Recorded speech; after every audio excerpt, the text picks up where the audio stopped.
Hello Kayami! Welcome to my channel! Our yummy recipe for today is Cebu Style Puchero. Unlike the Puchero in Manila, it's a tomato-based stew. Cebu Style Puchero is most likely the Bulalo soup. The only difference with this Puchero to Bulalo, they are putting lemongrass and ginger like the chicken soup tinola.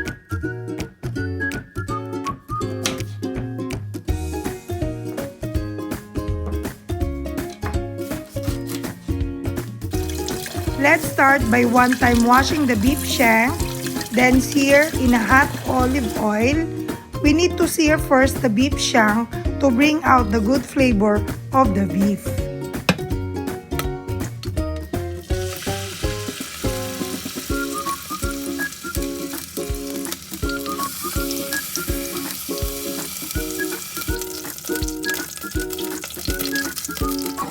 After a good sear of the beef, saute the onion followed by the stalks of the green onions.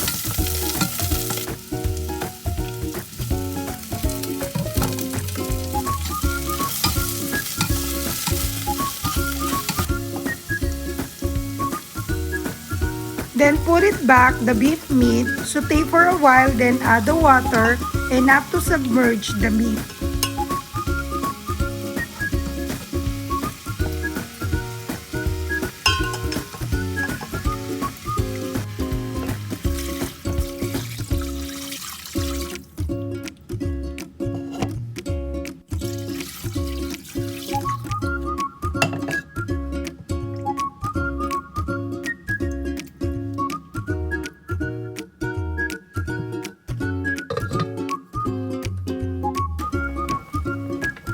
After 10 minutes of boiling the meat, remove the impurities floating on top.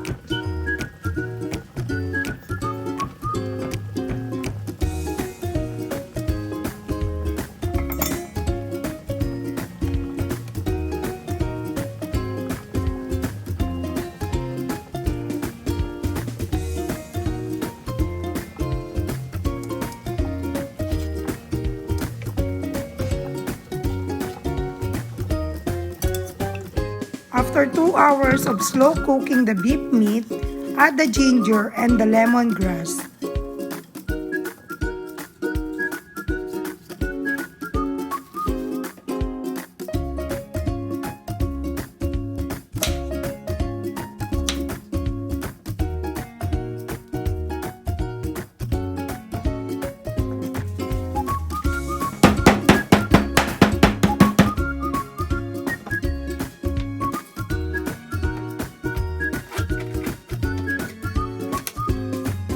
After cooking for 6 to 8 hours, let it totally cool down and put to the fridge. After bringing out from the fridge, try to remove the fat floating on top. This is an optional step if you think you're healthy and you're up to the flavors of the fat.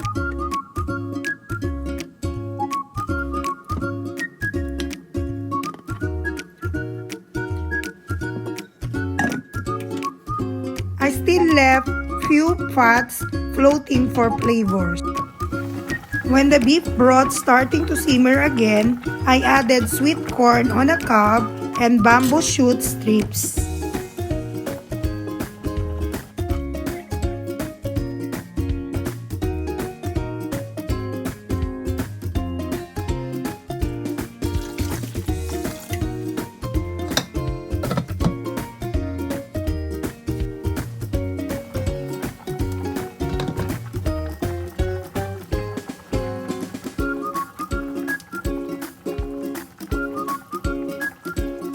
After 30 minutes, check the corn and the bamboo shoot strips, then season with fish sauce and freshly ground pepper.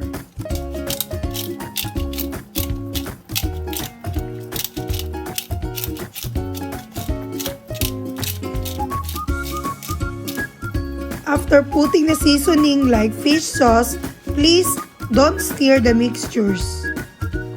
When you smell that the strong fishy odor of the fish sauce evaporate, then add the stem of the Napa Cabbage. followed by the green onion leaves.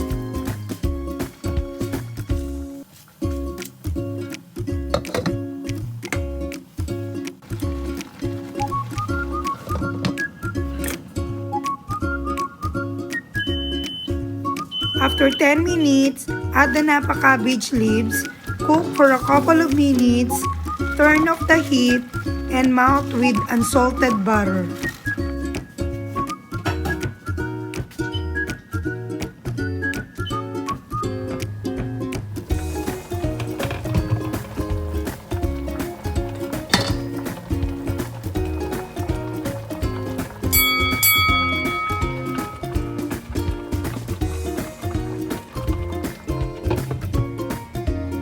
Here's this Cebu Style Puchero.